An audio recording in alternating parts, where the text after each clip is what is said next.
Today I'm going to talk about, originally I said the talk was going to be what is sex, but I decided instead the title Sex and Science Fiction.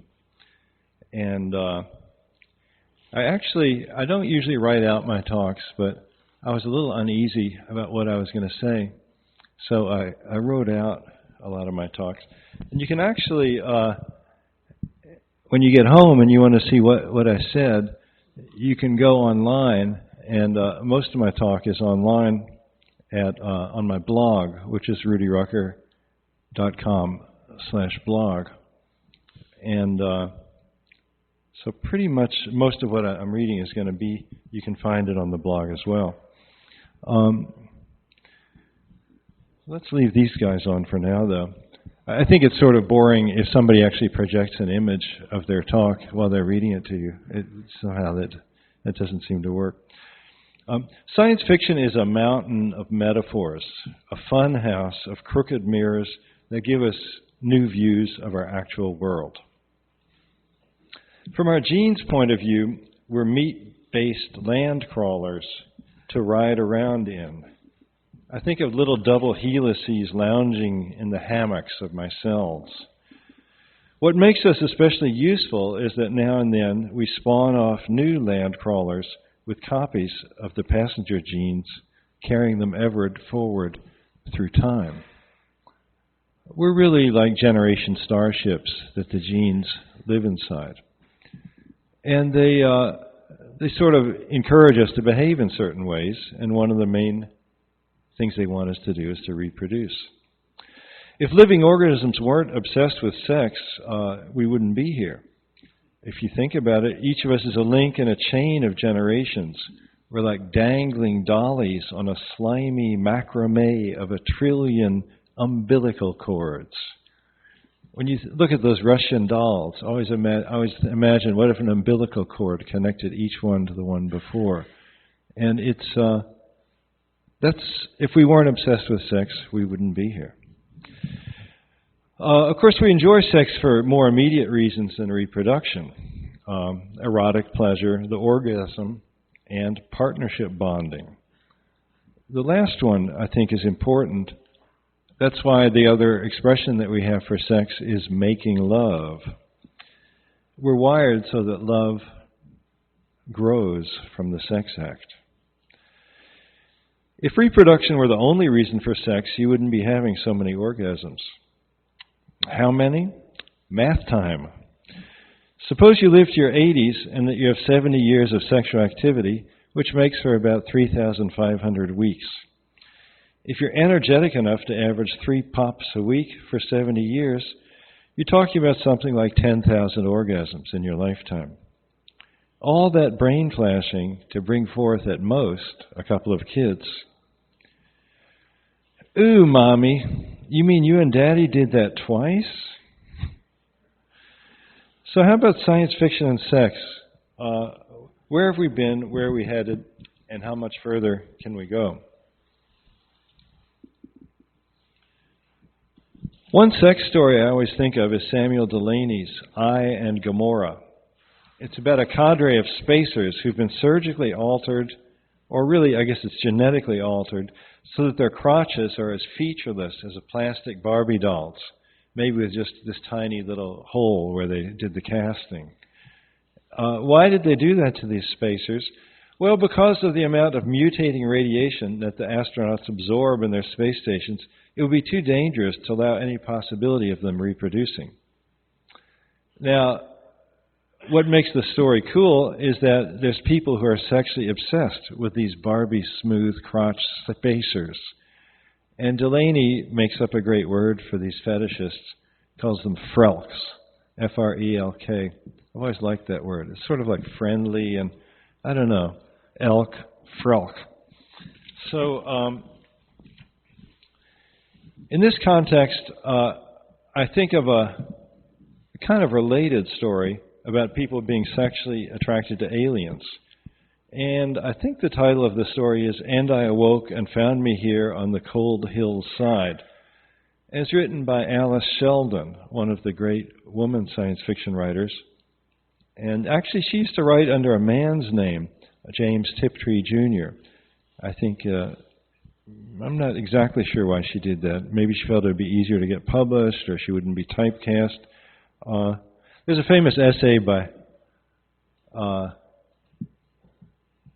Robert Silverberg, where he's arguing that, of course, James Tiptree is a man.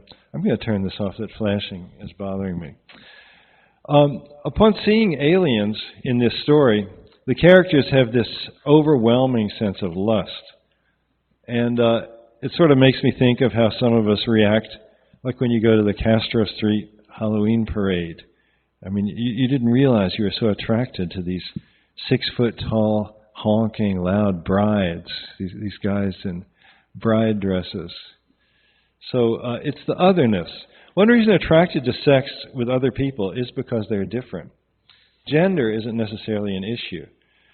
That's, I think, one of the core ideas in both the Delaney and the Sheldon stories. They're attracted to the people with nothing in their crotches, or they're attracted to the cockroaches or the squid.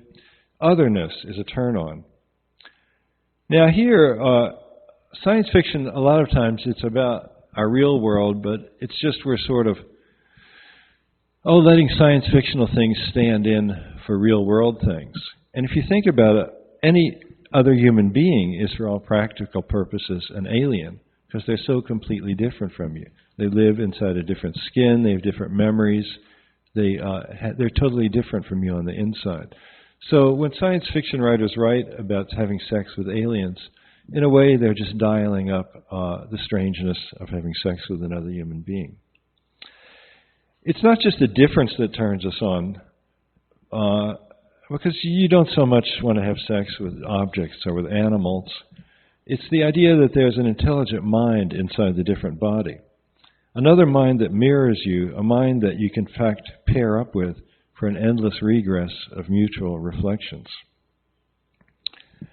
Now, another topic I want to mention here is that there's a big difference between sex with a person individually, directly, and sex that's going through the media in some fashion or another.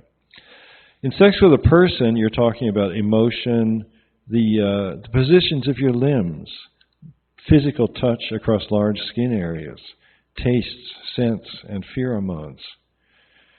You might want to put a candle by the bed, but you don't have to. You can just as easily make love in the dark. In media-based sex, we're reduced to visual images that are possibly enhanced by recorded sounds. There's not really any emotion, any touch, any tastes, any smells. And text-based sex is even more abstract. I'm sort of sorry to see the decline of text-based pornography. It used to be that every corner store would have these little books with strange... The covers would always be monochrome, some strange color, like sort of beige or sort of bluish red. But you hardly see books like that anymore. Though you can certainly find, there's huge repositories of written pornography online. In the 1970s, I had this friend. He was sort of a barfly, and he would brag. This was when I lived in upstate New York, and he worked in an office of a porno place in downtown Rochester, and he was paid by the hour to write. It's not even by the words. They wanted him there in the office, from whatever 9 to 5 writing, and I thought he was cool. He was the first professional writer I met. This guy had it together.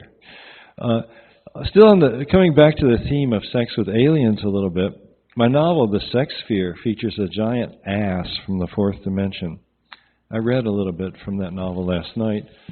And this giant sphere is called Babs, and she has eyes, breasts, a mouth, a vagina, but no limbs. But she's powerful. She doesn't really need the limbs. She can fly. She's into nuclear terrorism. And her ultimate goal is to utterly destroy our universe. Maybe some of you have dated her. The book is being reissued this fall by eReads. One of the earliest bizarre science fiction sex stories that I read was in Philip Jose Farmer's 1950s anthology, Strange Relations. And there's this story, it actually came out in Thrilling Wander Tales in 1953. And really, it's more strange than any story that I would see coming out now, 50 years later. It's kind of amazing. It's this story, Mother. And there's this stranded space explorer, and he finds shelter within this thing. It's sort of a plant. It's kind of like a puffball, a big round thing. And he gets inside there. There's this cavity there. And the plant, or in a way, maybe it's an animal, it feeds him food, it makes stew for him, and it makes bourbon for him. He's an alcoholic, like many pulp fiction characters. And she nurses him along. And it turns out that what she wants from the astronaut is for him to attack this certain area on her wall, this sort of bulging area. And if he'll like claw and gnaw at it and beat on it, it will catalyze her into a pregnancy, enabling her to bear young. And so he does the attack, and then reflexively she's about to push him down her esophagus to chew him up. That's normally she eats her captives after sex. In a way, it's an incest story. I mean, it is called Mother, and that's what the astronaut calls this plant. But in another way, it's also about living in a cocoon. And you see a certain number of cocoon science fiction stories. And the cocoon, it sort of is a symbol. It's like a person that's alone with their computer, and they're maybe viewing internet porno, having sex talks in chat rooms. Maybe they're playing erotic roles in multiple user video games, and that's their life. They're alone in this box relating to this screen. And another science fiction version of the same idea is the thing in the Matrix, where we have people that are sort of in these jelly-like pods, and their brains are plugged into a group virtual reality. One thing that bothered me a lot about the Matrix was they claimed that they were using these people for batteries. They were getting electricity from them, which, if you think about it at all, it's going to use more energy to keep a person alive in a pod than you're going to be getting out of their body. It's not really complicated science to perceive that, but whatever.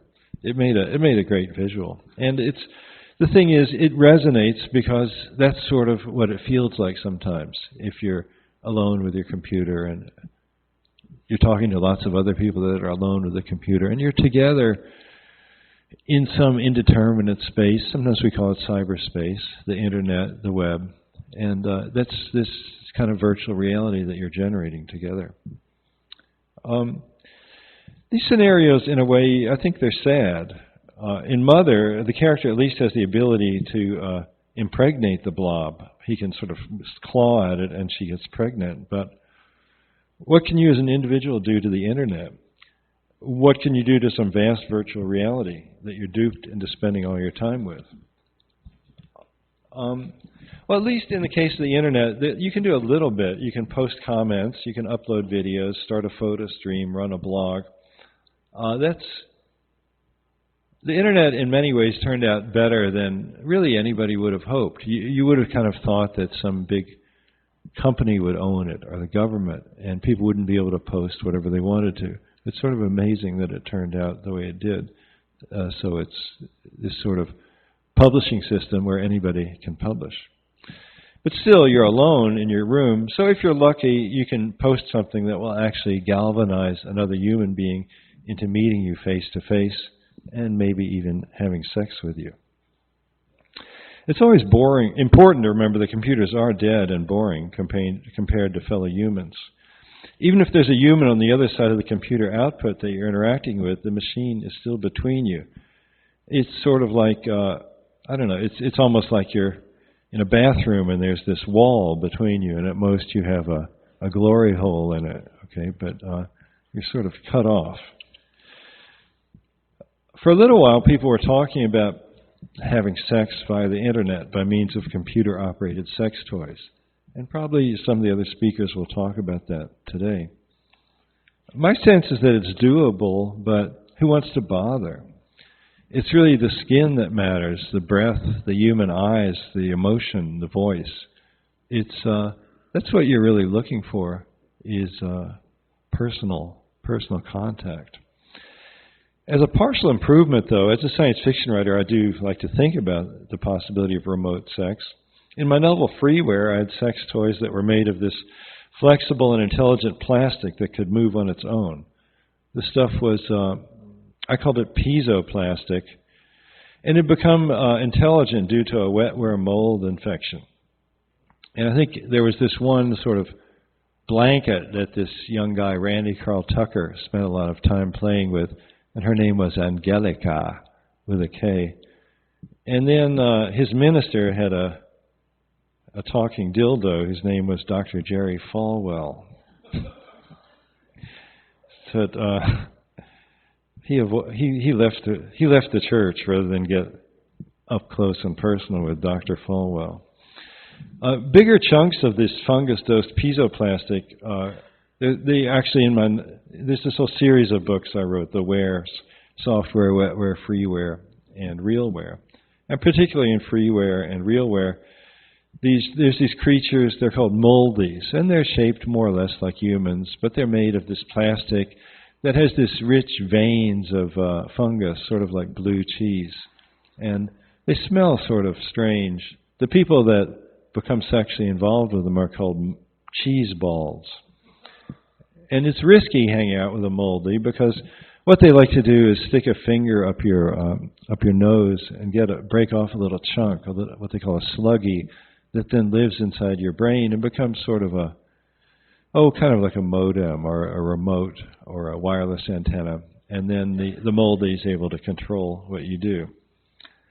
And again, in science fiction, we think we're making these things up, but really we're just describing ordinary reality. This sort of thing that your sex partner gets into your head, that's sort of just like a sexual obsession that they use to take control of you. As an SF writer, I do wonder if there could be a non-plastic and purely biological medium for remote sex. I mean, it would be nicer if the sex toy were made of human tissue culture instead of plastic. And ideally, the seed cells for the tissues would come from your lover's body, so the smells and pheromones are just right. Actually, Bruce Sterling and I wrote a story about some things like this, and in that story we called them pumpties. He at that time was obsessed with Pokemons, which I find totally lame and boring, but he had some children who were that age, so they were like putting Pokemon in his face all the time. So, he picked up on it. And so these things, they're the little kind of balls that were grown from your own tissue. And you could, in a way, again, it's a little bit like having a baby, but it's more just like this flexible little thing. Now, so you give your partner one of these pumpties of you, and she gives you, or he gives you one of his or her pumpties. And for the full satisfaction, if we're going to be doing remote sex via pumpties, you want a way to project your mind into that remote one that your darling is going to use, and vice versa. So, in science fiction, we never have a problem with something as easy as telepathy. Everything works in science fiction. That's one of the nice things, unlike computer science or mathematics. It just always works right away, right out of the box. So we use quantum entanglement. So your partner's getting it on with your pumpty, and you're diddling the pumpty that he or she gave you, and you're projecting your consciousness into the remote pumpty and into your partner's mind as well. So good, we've got some nice remote sex happening. But, this doesn't sound all that different from phone sex, or, pardon the expression, love letters, if any of you remember those. I think remote sex it's sort of a boring idea. I think there's no substitute for face-to-face. So I think another science fiction angle on sex that we might think about would be ways to actually amplify in-person sexual encounters by some kind of science fictional means. One idea I had in my Ware novels, there was a drug called Merge, and lovers would get into a bathtub called a love puddle, and they splash on the Merge, and their bodies would melt and flow together, making this glob of flesh with 4 eyes on top, and the the flesh kind of swirled together, sort of like a white and rye loaf of bread, a black and white loaf of bread. And after an hour or so, the merge wears off and the couple's body shapes return. Though maybe you can still leave your hands merged together for a little while. So you walk down the street and people know that you've really been getting it on. Another kind of sexual enhancement that we could have science fictionally is telepathy. I already mentioned it's exciting to have your own mind mirrored in someone else's, even as you're mirroring them, and so on forever. Suppose the mirroring is really through a direct brain contact. And cables are sort of retro, so we might as well just suppose it's some sort of wireless field that you have connecting your two minds. Now, it's easy to suppose the feedback could flip into a chaotic mode, generating fractal strange attractors. It would take some delicate maneuvering to avoid spiraling into the fixed point attractor of a brain seizure. Here's a passage about this that's drawn from my novels Saucer Wisdom and Hylozoic. And so this is about a couple called Larky and Lucy, and they've got a telepathic contact working between them. At first it's mellow. Larky and Lucy lie there side by side on the floor, smiling up at the ceiling, thinking colors and simple shapes. Blue sky, yellow circle, red triangle. Now Larky puts his hand in front of his face, stares at it, and the image goes over to Lucy. But Lucy isn't able to see the hand yet. She can't assimilate the signal. You try and send a picture to me, says Larky. He doesn't say the words out loud. Instead, he imagines saying them. He sub-vocalizes them, as it were, and Lucy is able to hear them. Words are easier than pictures. Lucy stares at her piezoplastic bracelet, fixating on it, sending the image out. Larky can't get it at first, but then after a minute's effort, he can. You have to let your eyes sag out of focus and then turn them inside out, only without physically turning them. You wave, explains Larky, none too clearly. It's sort of like the trick you do in order to see your eyes floaters against the sky. You're looking far away, but you're looking inside your head. So now Larky and Lucy can see through each other's eyes, but then Larky glances over at Lucy, and she looks at him, and they get into a feedback loop of mutually regressing awareness that becomes increasingly unpleasant. It's kind of like the way if you stare at someone and they stare back at you, then you can read what they think of you in their face, and they can read your reaction to that, and you could read their reaction to your reaction, and so on. It gets more and more intense, and pretty soon you can't stand it, and you look away. But with a direct brainwave hookup, the feedback is way stronger. In fact, it's like what happens when you point a video camera at a TV monitoring what the camera sees. Lucy's view of Larky's face forms in Larky's mind, gets overlaid with Larky's view of Lucy and bounced back, and then it bounces back again, bounce, back and forth, twisting into ragged squeals. Lucy and Larky start to tremble, right on the point of getting into some kind of savage, epileptic-like fit, but Larky does a head trick that makes it stop. Larky's method for stopping the feedback is like one of the things you can do with a video camera to keep the TV screen from getting all white. You zoom in on a detail. You find a fractal feather and amplify just that. In the same way, Larky shifts his attention to a tiny little part of his smeared out mouth, a little nick at the corner, and as soon as that starts to amp up, he shifts over to a piece of Lucy's cheek and just keeps skating and staying ahead of the avalanche. Lucy gets the hang of it too, and now they're darting around their shared visual space. Larky and Lucy slowly develop a language for transmitted emotions. Part of the trick is to keep a low affect, to speak softly, as it were. If you scream a feeling, it bounces back at you and starts a feedback loop. You can think a scream, but you have to do it in a calm, low-key way. The way Lucy puts it, just go, "I'm all boo-hoo," instead of actually slobber sobbing. So pretty soon Larky and Lucy are good at sending the emotions in that gentle, chilled out kind of way. Not everyone can remember to stay chilled out and to not stare into the feedback. The other big hurdle is to make the signals readily comprehensible. Larky and Lucy are able to communicate quite easily because they knew each other really well. They're lovers and best friends. But what happens when you try and link with a relative stranger? None of his or her references and associations make sense. The trick turns out to be first exchange copies of what you might call your Lifebox contexts, which what we would now call a web page or Facebook page. It's this computer database of all the things that you know about yourself, that you've written about yourself. And then the other person assimilates that, and it's like they're able to understand what you're talking about.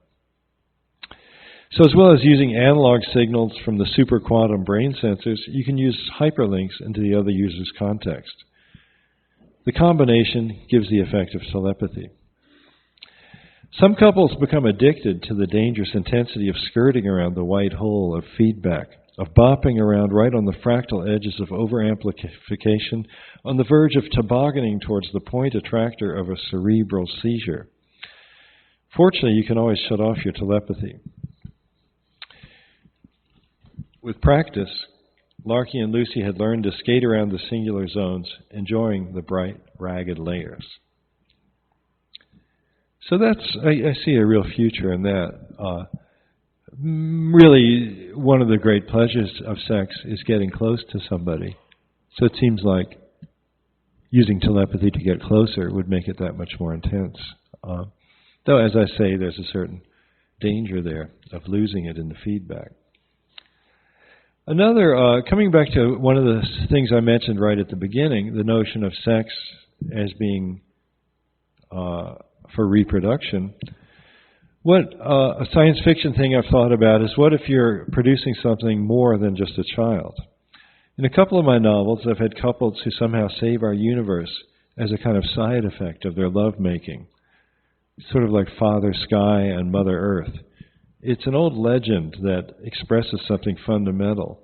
In a lot of the creation myths, unfortunately not in the Judeo-Christian creation myth, but in most other cultures the creation myth involves sex. You have the two gods make love and give birth to the world, which sort of makes more sense than God as being this computer programmer that's just this guy with a beard, some fucking geek, okay? So, and now here's a version of sort of creation via sex from my early novel, Spacetime Donuts. That was my first novel. And it's right at the very end of the book. And right at the end, everything has gotten really screwed up. And it's one of these branching universe kind of things. And the main hero and his girlfriend are making love. And they're trying to find their way into a good world. He was floating, a pattern of possibilities in an endless sea of particulars. Be the sea and see me be. The words formed somewhere. Be the sea and see me be. He let his shape loosen and drift to touch every part of the sea around them, a peaceful ocean like a bay at slack tide on a moonless summer night, peaceful, while in the depths, desperate lives played out in all the ways there are. Taking all together, the lives added up to a messageless phosphorescence, a white glow of every frequency. And are you here? As long as you are. Can we go further? Now. And that's actually how that book ends. And there's another scene along these lines in my more recent novel, Post Singular. If you're too cheap to buy one of my books, you can actually read Post Singular for free online. If you go to rudyrucker.com/postsingular. Cory Doctorow talked me into this idea of putting a novel up as a Creative Commons book so that everybody can read it for free. And Cory does that, and he sells a lot more copies than me. And I did it, and I sold just the same number of copies as usual. So, I don't know. Maybe I should be blogging on Boing Boing.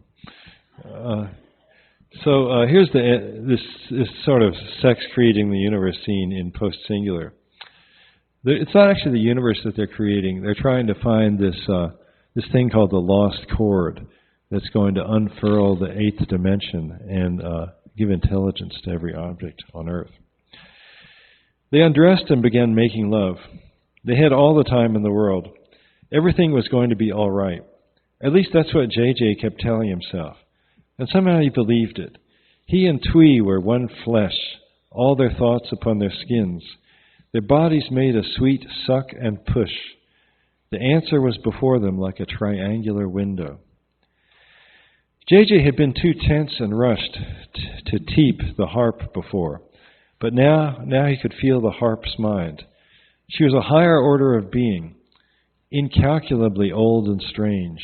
She knew the lost chord. She was ready to teach it to him. JJ and Twee melted into their climax. They kissed and cuddled. JJ got up naked and fingered the harp's strings. They didn't hurt his fingers one bit. The soft notes layered upon each other like sheets of water on a beach with breaking waves. Guided by the harp, JJ plinked in a few additions, thus and so. And yes, there it was, the lost chord. Space twitched like a sprouting seed. And with that, the harp was gone. No matter. The sound of the lost chord continued unabated, building on itself like a chain reaction, vibrating the space around them. JJ smiled at Twee. He had a sense of endlessly opening vistas. You did it, said Twee. You're wonderful. She wasn't talking out loud. Her warm voice was inside his head. True telepathy. JJ had unrolled the eighth dimension. He and Twee had saved the world. Sex is everything. So that's the end of my prepared remarks. I think we still have a little time. So if somebody has some question or remark on something I said, I'd be happy to say a little bit more. Yeah, any questions? I often have this effect on audiences. It's like this wrong. UFO drops this fat, crazy book in Egyptian hieroglyphs, and then that's why I talk. So your talk centered a lot on sex and this evolution of intimacy. What about sex in the other direction, where it's not about intimacy at all, but this, if science fiction was going to describe sex just as a physical act without any telepathy or emotion, is there a... So you're sort of saying, what can science fiction do talking about sex just as it is? Well, I guess the whole telepathy part is this kind of hyper-intimacy of sex, but I don't think sex is always necessarily intimate. Yes. So... Okay, yeah. Then we get into the thing. There's sex without love, sex without intimacy. There's one you can get into the thing of like nerve stimulation, where you can have like sometimes you'll have like you can put an electrode in a rat's brain, and every time he presses a lever, he gets an orgasm. And there's been science fiction where people could do things like that to each other. And I'm not thinking of anything really great along those lines, though. You could view sex as a weapon where somebody can't do something because they're too distracted by sex. You've got like this sex ray that's... Sometimes you'll see that in science fiction movies, the sex ray, where you shine it on people and they just lose it because they're too obsessed with it. Or another thing that I really didn't get into, but that if you search online for sex and science fiction, there'll be a lot of books about gender politics, or you'll have worlds with only women or worlds with only men. And that's another... Science fiction is a house with many mansions. There's a lot of different angles you can take. James Tiptree wrote, of course, a famous story, Houston, Houston, do you read me, about these people. Some women astronauts coming back and they finding there aren't any men left at all. And in principle, you could get by with one gender if you just learned how to do a little bit of cloning work. It wouldn't be that hard to get by with one gender. They call those worlds wows, by the way, women-only worlds, wows. Thank you for being a brilliant pervert. Okay. Are you familiar with the work of Ian Banks, the Scottish author? And he wrote this culture cycle where he's pretty much talking about the anarcho-socialist future of hedonism that's in a certain way in all the books struggling with different problems that come from the outside. And he's quite clever when he's talking about sex and gender, and he's a leftist political author, so he's packing a lot of political theory actually into his novels. And I find it especially interesting when he's talking about the thing that you just mentioned, that just a little bit of cloning would probably help a lot. And he, of course, in his utopia of hedonism, all the people of this so-called culture pretty much change their gender all the time. So for 5 years they're a male, for 5 years they're a female. It's you should get a child. You're having like a total amount of life of like pretty much infinity. So there will be some way to give birth to a child or not. I mean, are you familiar with this work? I would be interested in what you think about it.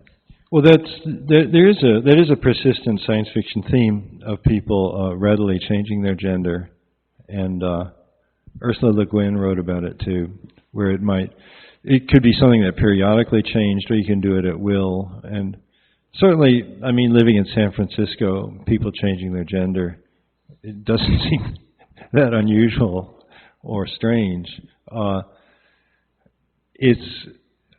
Part of it, again, is I always have this feeling that science fiction is sort of standing somehow for things that we do ordinarily. Simply to imagine how somebody from the other sex feels about something is a sort of mild form of changing your gender. It's not a behavior that comes naturally. It's not something that teenagers can do, generally speaking. It's as you mature and are, jostled around by society and by encounters with people, you develop some ability to see how the opposite sex feels about things and thinks. You can, if you get into body modifications too, there's all sorts of interesting things you can explore, but it's still just an orgasm. So I recently read Fledgling by Octavia Butler.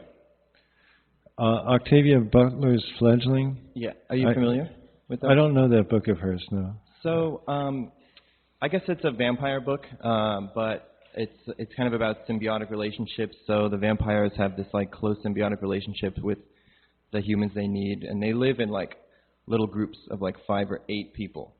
So they have this sort of, it's kind of like vampire polyamory or something. That's really interesting.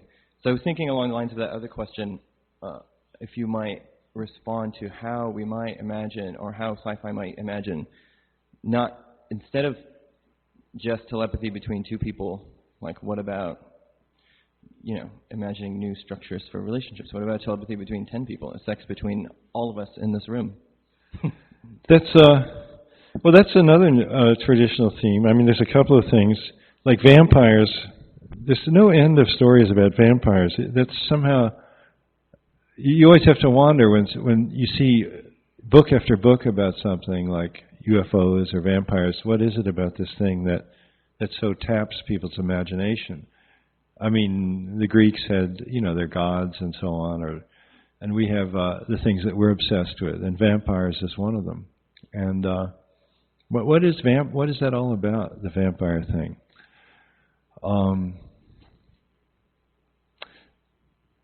It's some kind of really close contact and absorbing part of the other person, physically eating part of them, becoming enthralled. And the group sex thing, that's another. There's been science fiction novels where you would have 3 or 5 or 7 sexes, and you would need that many people to get together. And again, you could imagine groups where you would have certain kind of roles that people would play in a group sex situation. And they might take turns with the different roles. You know, I'm going to be the sweeper, and you can be the post, and I'll be the cannonball, and whatever. And it can be fun to think about these things. It's can be sort of a turn on. Whether everybody in this room could have sex, I don't know. I guess we could all take our clothes off right now, maybe. That might be kind of interesting. I was threatening to give this talk naked, but it is being videoed, I understand. So that video would be around for a long time. I think maybe I'm not going to do that. Hi. So I would guess in 10 to 20 years, people or organizations or corporations will be able to make robotic sex partners. That most likely you'll be able to morph that into whatever kind of organism or combination of organisms or animals or creatures that you would want. And these machines would probably eventually be able to pass as human or some kind of mutant that could accompany you in your day-to-day life. And curious, does all that make sense? Yeah. Well, historically, if you look at technology, one of the first uses that people put any new technology to is pornography. I mean, the photography, the internet, tape recording, movies, videos. Usually the first thing that people want to record is other people fucking. And it sort of gets swept under the rug. You tend to not hear that much about that, but that's really a driving thing in technology.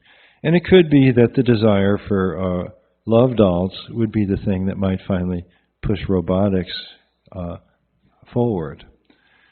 There are some very nice-looking love dolls. There's a site. I had some demented fan who was always writing stories about people having sex with dolls, and there's this site called livedoll.com. And there's these really good-looking. These aren't just your inflatable Pamela Anderson type dolls. These are really, really well made. You know, with lots of joints. I mean, they cost like $5,000. You know, they're like totally. But they don't do much. I mean, they just vibrate. Getting them to walk around, and then I don't know. Do you want a robot dog that you can fuck? I mean, it's easier just to fuck your dog. I mean, why get a robot? I don't know. But I mean, I would think. I have no idea. But I would think, and whatever. Some people are lonely, or they don't find that partner, and so they would buy a partner, and maybe they want that partner to be part vampire, dragon, human. And how would our society accept that? Or because people are going to want to roll with their partner. Right? I could see it becoming. I mean, you do see people that they'll carry their little Pomeranian around in a shoulder carrier, and then you could have this somebody that I don't know, some larger figure that would walk around with you, and you'd say, well, that's my toy, and I bring him everywhere, and of course I fuck him. Yeah, you don't think there's anything wrong with that, do you? Yeah, well, no, not really. Why should there be? I mean, sometimes people, if they're single, they'll just get a long pillow so they at least have something in the bed next to them. But, I mean, clearly there's a lot of improvement to go from a long cylindrical pillow. You'd have something that has genitals and walks and talks. And, I mean, there will be, robotic partners, though. And some people are unable to find a human partner. So why shouldn't they have a robot partner? I mean, a lot of people like that do have pets now, but in some ways, at this point, a pet is still more entertaining than a robot because their behavior is more chaotic and more responsive. So it's still a long way to go. But I could see that happening. There might be a good story in that. So you mentioned that one of the drawbacks of sex with machines is that they don't have skin and scent and breath, but those things don't really play a factor in the telepathic intimacy you were discussing either. I'm just wondering. Well, when I'm talking about the scenes where you're having telepathic sex, it's also, I'm viewing that in a context where it's face-to-face sex, so it's like adding more. It's like, layering on icing and the sprinkles and the candles and the, as much as possible. So if you just had the telepathy without being there face-to-face, one way we imagine telepathy is that it would be across the full sensory spectrum. So maybe and then maybe remote sex could become a little more satisfying. If you could have some remote contact where you were getting the sense of skin touch and the smells and so on, then it could maybe be a useful thing. I've been struck by how often, sort of in modern society, we see ways to sort of trick our natural reward systems, and then it turns out we're not so smart to have done that.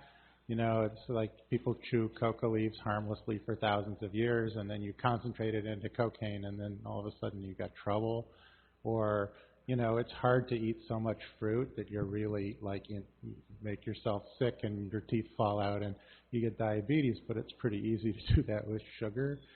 And I wonder about various aspects of sort of amplification of sexuality. Can we amplify it enough that we make it really bad for us? And then how would society respond to that? Can we see internet porn that's so addictive, so obsessive that real women just can't compete with it at all, or real men? Do we see orgasm-enhancing drugs that make it so irresistible that you just can't stop? And then how did society respond to that when it happened? It is surprising how many ads for sex drugs you see on TV now. There's one, I've been watching TV recently because I'm interested in the election. I don't usually watch TV very much. But there's all these ads for Levitra, where it's this guy and his wife, and they're sitting by a fire. And he's got this really big nose. It's not all that subtle, But and if you take too much of it, you can get a condition called priapism where your erection doesn't go down, and that's at some point it becomes painful. And certainly internet porn. You'll sometimes read about people. They have to be you have to sort of pry them off their computer. They can't even move anymore. They're in this rictus, and they've got carpal tunnel. They've been clicking so much, and they're just sort of stuck in this room, and they can't go outside.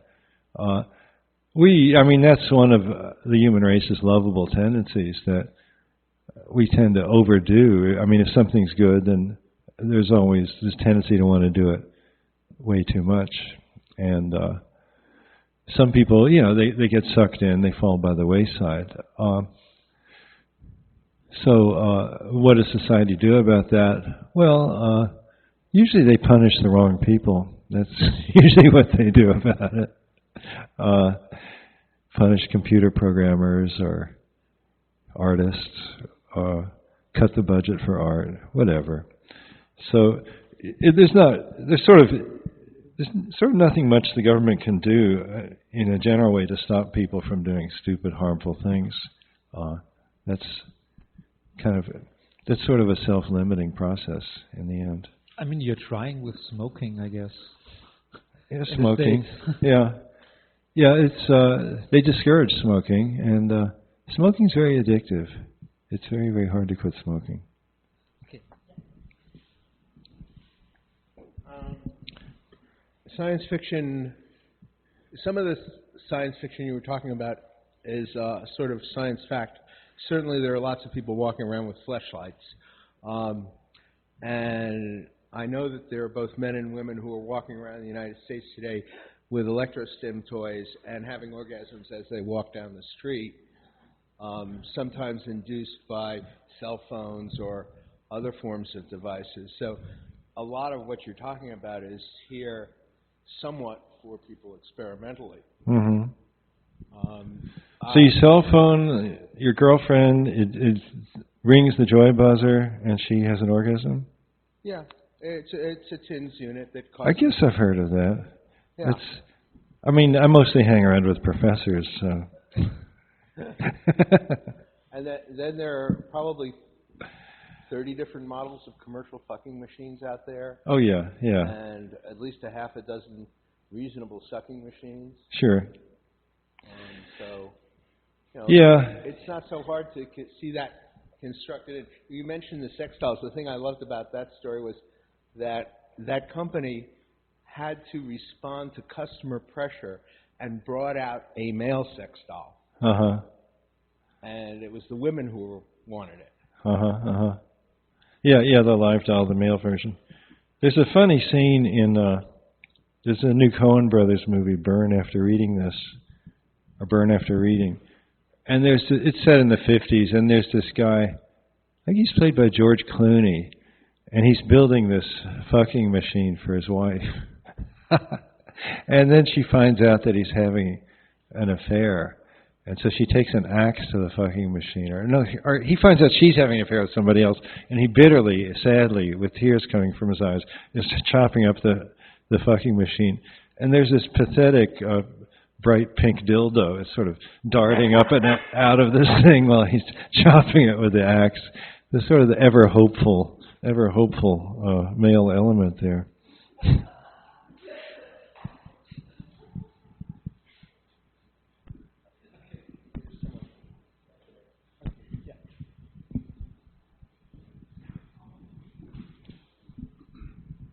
You made a comparison between robots and non-human animals, and I'm wondering, from a moral perspective and from a social, maybe an ethical perspective, do you think that robots are ever going to achieve a point where they are thought of as having intrinsic moral rights, or is there always a gap between something that's created from thin air and something that's born? And if so, would you place non-humans in the same category as not having moral rights, or how do you address it? You sort of referred to pets as entertaining, and it kind of made it seem like more they're sort of a pastime or something fun rather than individuals.